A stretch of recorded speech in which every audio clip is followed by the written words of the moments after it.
We'll take apologies for absence first, please. I have not received any apologies.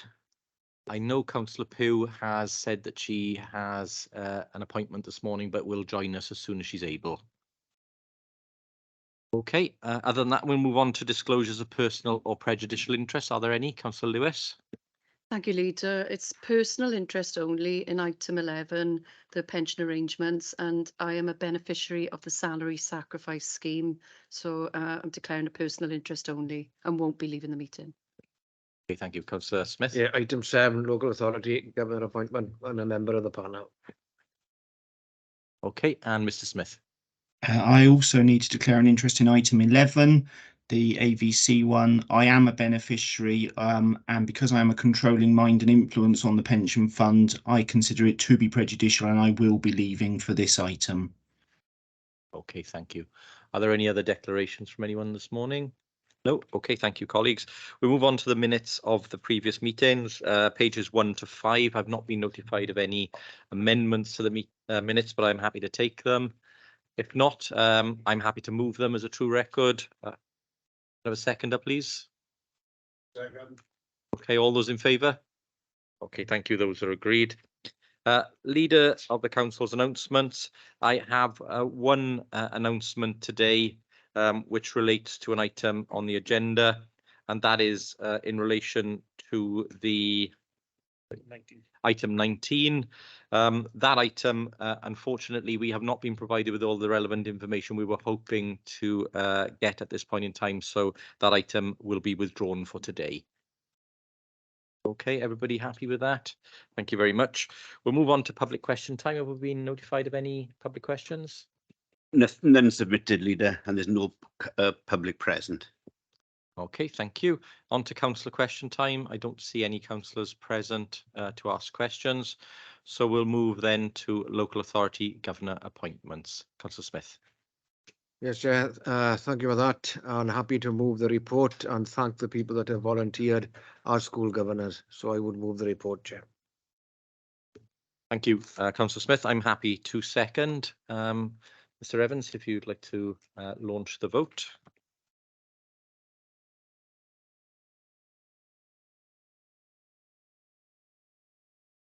I'll have to do a verbal vote. The votes have disappeared off the screen. No problem. So all those in favour, please show. Thank you very much. Physical hands, fine. Yeah, that's unanimous. Thank you very much. We'll move then to item 8, which is the first quarter performance monitoring report. Councillor Hopkins. Yeah, thanks, Leader. Before us today on page 11, we've got 2 recommendations of the performance indicators for the first quarter.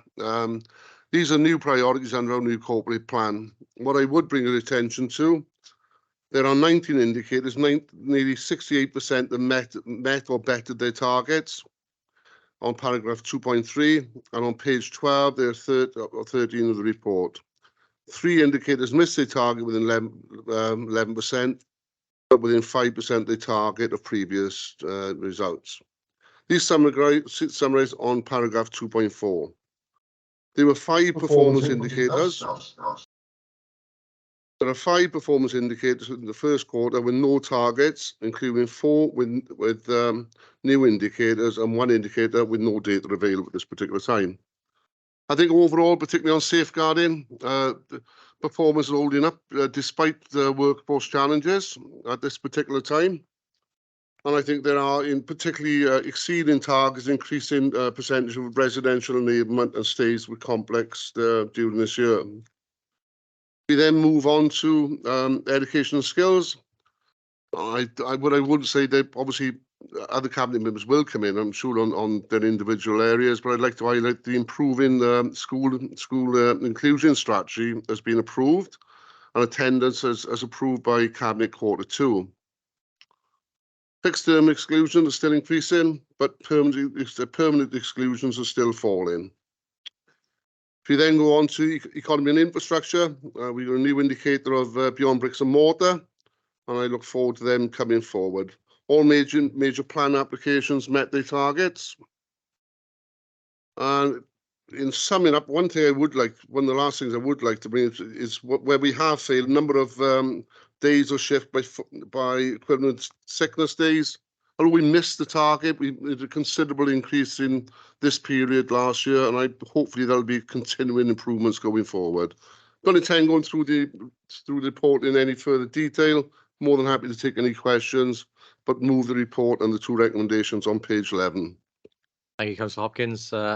Very happy to second the report, and I'll open it up for Cabinet members who may wish to comment on specific portfolio areas. Councillor Gibbard. Thank you. Just want to take the opportunity to put on record my thanks to all the officers across adult and child and family services for their hard work, which has led to continued improvements in a number of indicators across the safeguarding corporate priority.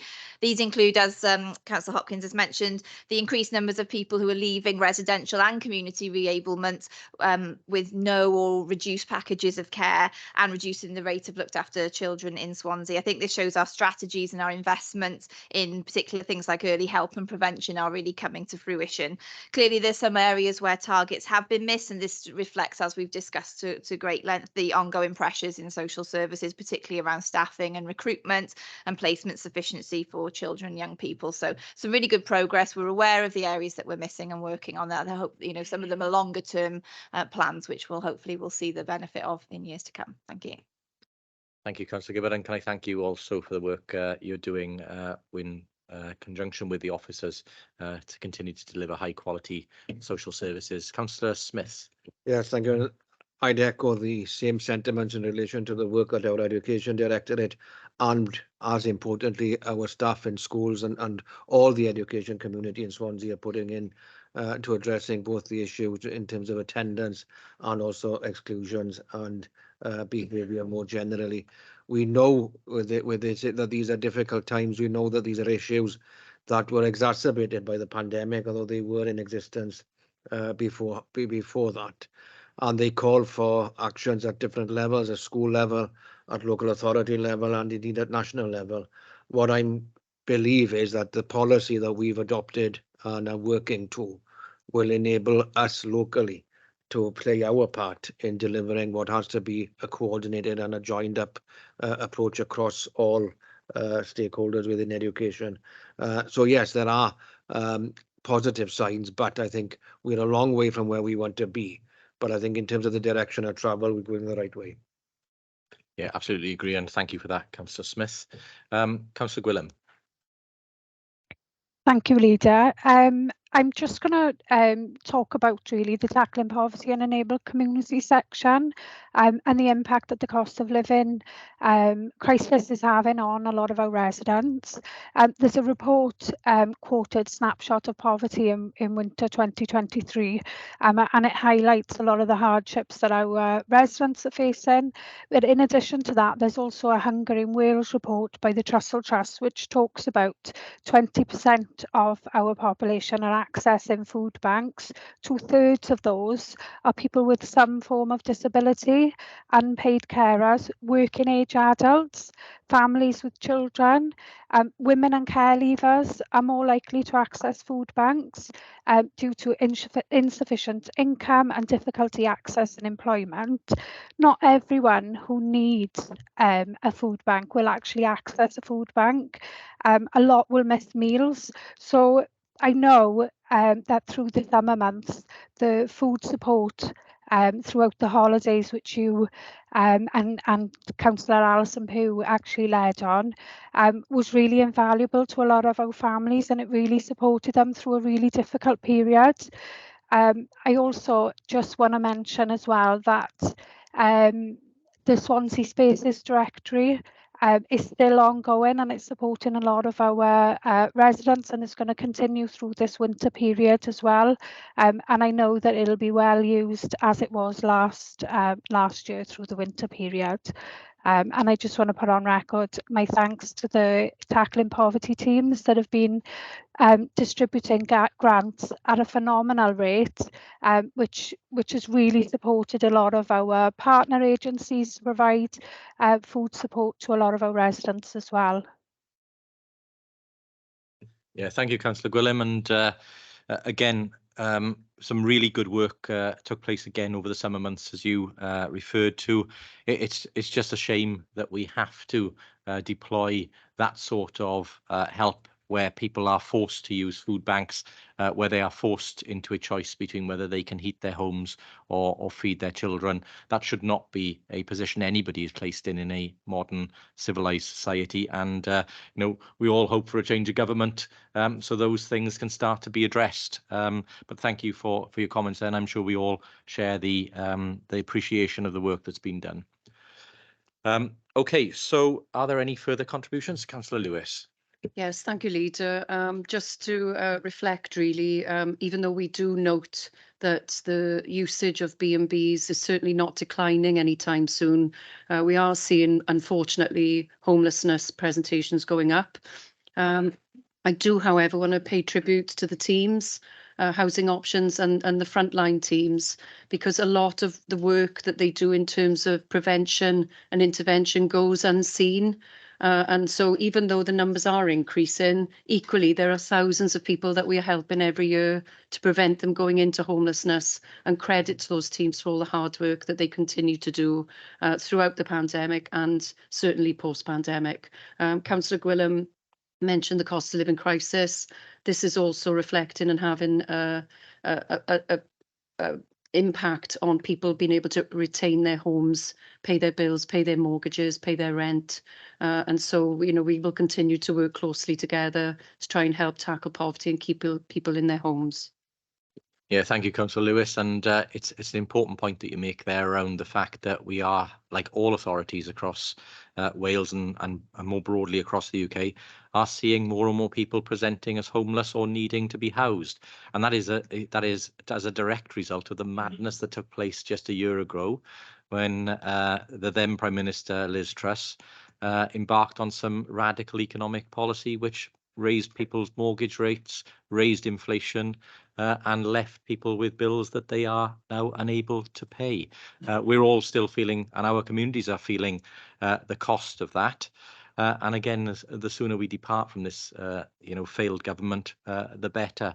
I think, it's even at a local level, it was astonishing at last council to see Conservative members questioning us building homes for people when we've got 8,000 people waiting for homes across Swansea. And it just shows how devolved and disconnected from reality the Tory party and its members are. So, I'm very pleased that we've returned to house building. I'm very pleased that we're delivering new homes. I'm very pleased that we're investing millions and millions of pounds to upgrade our existing homes, because the demands for council housing have never been greater. And, we will do more to help.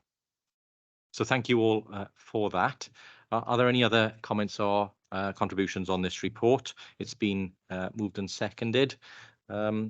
Unfortunately, the electronic voting is not available to us in this session, so all of our votes will be physical, old style. So if I can ask you, if you're in favour, to raise your physical hand, please. Thank you all very much. That is unanimous. That is unanimous. Thank you very much. And again, just in closing, I want to pay tribute to the work everybody's doing across all the directorates to continue to achieve great outcomes for the people of Swansea. So thank you all very much. On to item 9, the capital outturn and financing 22-23. Mr. Smith. Thank you, Chair. I'll be very, very brief. This is a technical report to enable me to seek your approval to roll forward the unspent capital items from last year into the current year. It is well trailed that there have been some difficulties with the technicals on capital over the last couple of years, partly complexity at a national level, and also the one matter that caused an audit qualification a couple of years ago and is holding up the main statement of accounts. But this is a separate matter in terms of budgetary control and financing of the capital programme and rolling it over. It is very long in the tooth now, but procedurally I do need to seek your approval to roll over £29 million into the current year so that I can continue to maintain control. I am sure there will continue to be discussions and debates at Cabinet and in the media and elsewhere over some of the merits and dismerits of individual capital schemes, but this is very much just a technical procedural report to enable me to maintain financial control, so I do not need to give any further advice on this matter. So I defer back to yourself, but you have the one recommendation in front of you. You may wish to note, however, Chair, that it is Sorry, Mr. click Smith. me on button. Yep. Your mute button came on. Notwithstanding that, it's still a very, very substantial capital programme outturn for last year of far in excess of £100 million, and it will be the same again this year without doubt. Yes, absolutely. Thank you, Mr. Smith. I will formally move the report on your behalf, and just in doing so, again, just that was one of the main points I was going to make, which is, yes, we have some slippage, as we always do in the capital programme. That will follow through into this year, but we have one of the biggest capital programmes in Wales. We retain a very ambitious capital programme, significantly bigger than anything previous administrations have attempted to do. And I think it's absolutely right that we continue with that ambition, even if we undershoot a little bit in terms of what we're actually able to deliver. But of course, it's very clear that what we are delivering is what we promised the people of Swansea. So I'm very happy to move that report. Could I ask for a seconder, please, Councillor Lewis? Happy to formally second. Thank you very much. Any questions or comments on the report? No. Okay. If we can go to the vote then, physical vote again. All those in favour, please show. Thank you very much. That is, again, carried unanimously. Thank you very much. On then to item 11, which is the shared cost AVC pension agreement for LGS members. 10. Item 10, have I skipped them? 60%. Apologies.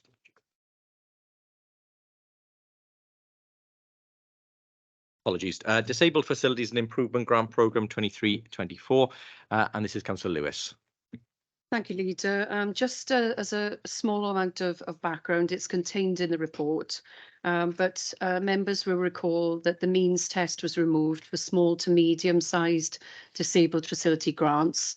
We were anticipating that would increase the demand for those grants, and that is absolutely what has happened.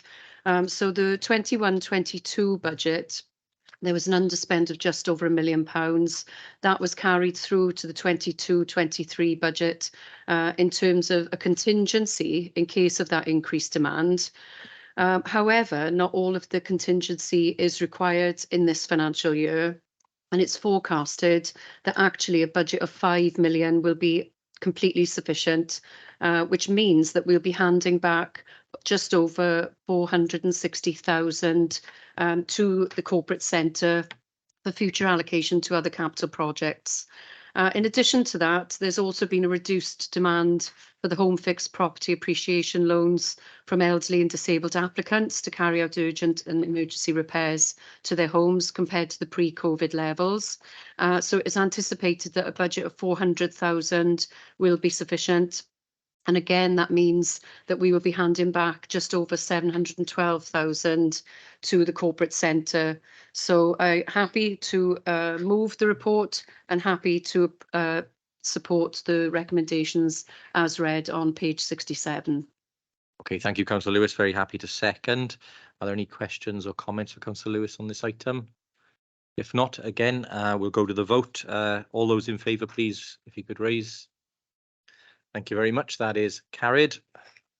Thank you, colleagues. On then to item 11, shared cost AVC pension arrangements for LGCPS members. I know there are a couple of members who've declared an interest on this item. Personal only. Okay, so they don't need to leave. Okay, and Ben, as Mr. Smith has gone. Okay, so Councillor Hopkins. Yeah, thanks. I won't go into too much detail on this report. It's quite, before I do forget, put on record my thanks to Rachel Davis for this, because I think it is a very good way forward for this authority and for the employees going forward. The scheme has gone in front of the trade unions. Trade unions have fully endorsed it and more than happy to support it. In doing this, it will make no difference to our AVC provider, and there will be no impact on the council's role as pension fund administrator. But the change in the shared cost of AVC scheme would attract an enhanced level of efficiency and therefore allow more savings to be put towards the retirement, as you can see an example of the impact on average employee in section 3 of the report. I think it is a great way forward, and as you say, it's the benefits of this could expand in our workforce benefits, would also include an enhanced offer for existing employees, and would also attract new starters to meet their workforce strategy theme of being an employee of choice. So in doing that, there are 4 recommendations on page 75. Happy to move the recommendations and take any questions if need be. Thank you, Councillor Hopkins. I'm very happy to second.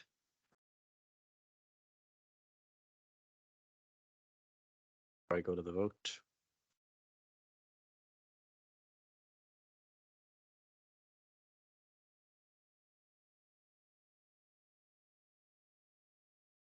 Okay, just let me check. I'm also part of a purchase scheme for vehicles as part of salary sacrifice. Is that included in this item?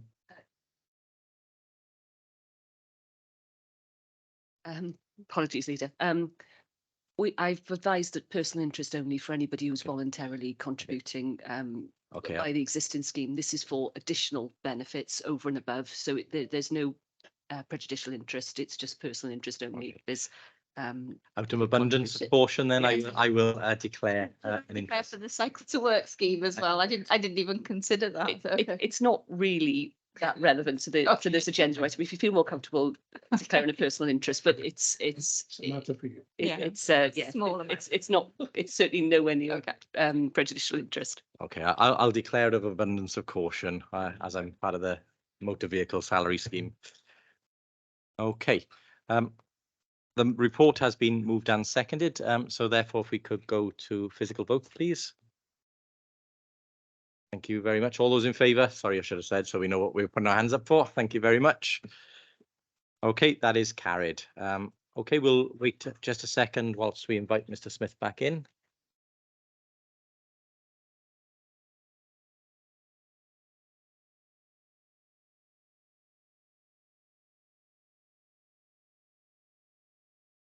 Okay, and I will go now to agenda item 12, which is the future plans for a special school in Swansea. Councillor Smith. Yes, thank you, Leader. And it be no surprise to anyone that it gives me great pleasure to move this agenda item and move this report.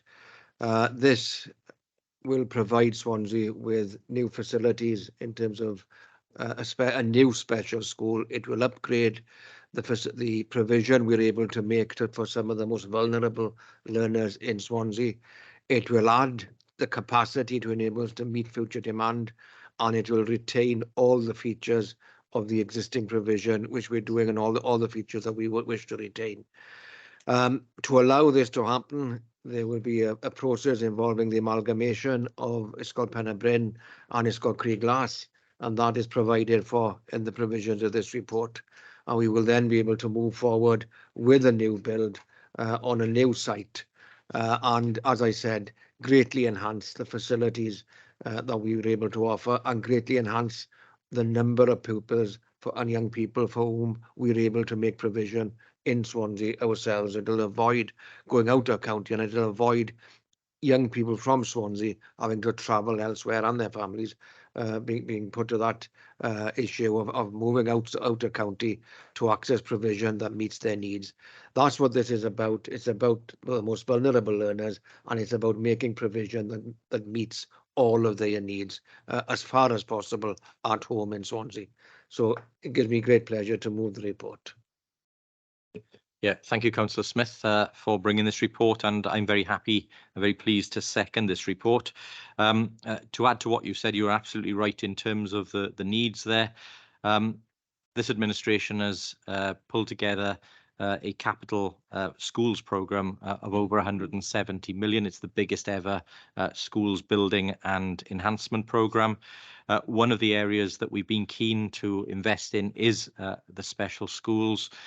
This proposal will see probably the biggest single ever investment in any school site that we've ever had, and will provide the best facilities possible for the children who require that additional school support. So very, very pleased to bring this report. I think it's the sooner we can get on and start to deliver these facilities, it will be to the benefit of those pupils that attend, and of course they deserve all of the support that we can give them. So absolutely pleased to second this report.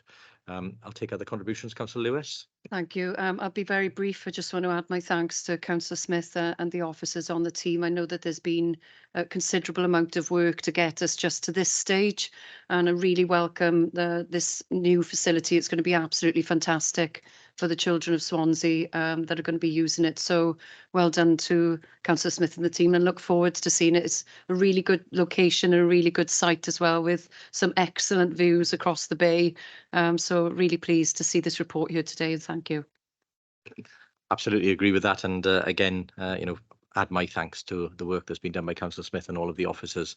These deliveries are very technical and taken a huge amount of preparatory work, even to get them to the stage where they can be then approved for delivery. So very, very pleased to see that here today, and thank you for the work that's been done.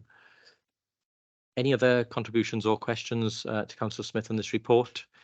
Apologies, Councillor Anderson. No problem. Just to echo Councillor Andrew Lewis's comments.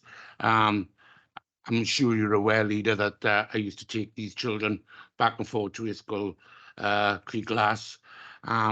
It is going to be a brilliant new facility for them, and I'd like to thank the Education Department and the Cabinet member for all the hard work that they've put into this for these really special children.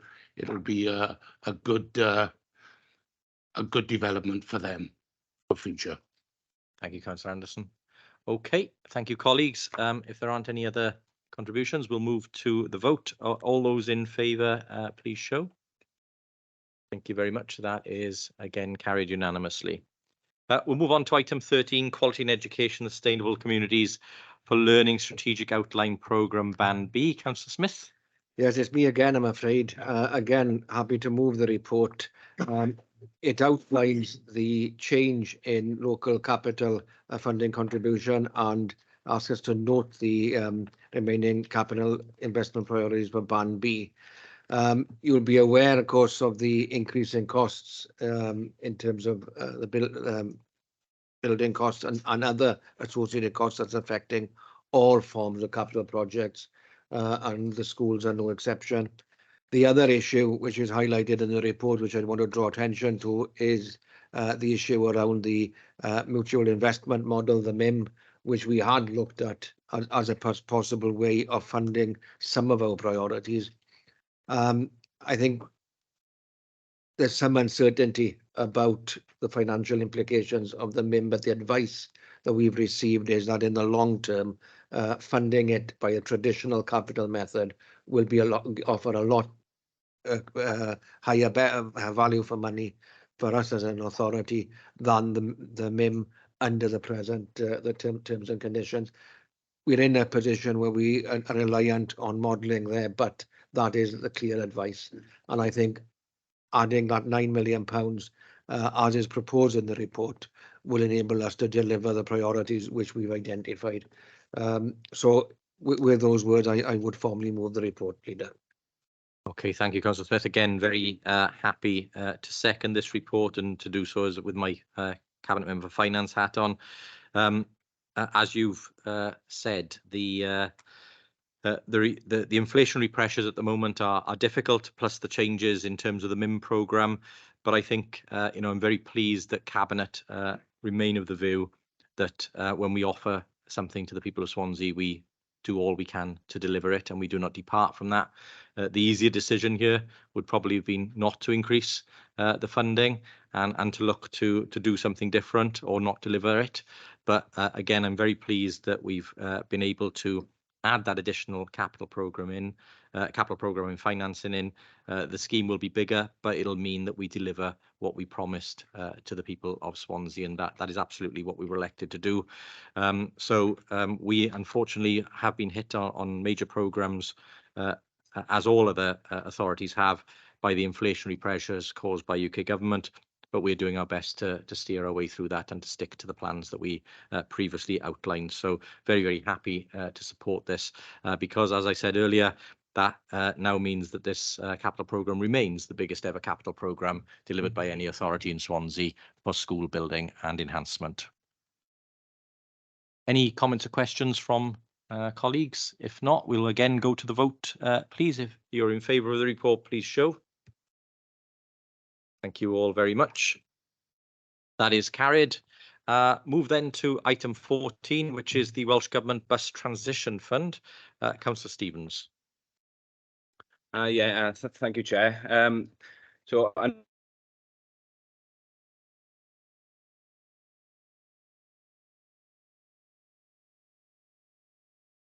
report. Welsh Government has been very supportive of the bus industry throughout the challenging times brought on by the pandemic, and this support came through the Bus Emergency Scheme, which actually played a vital role in ensuring the continued operation of bus services and addressing rising costs.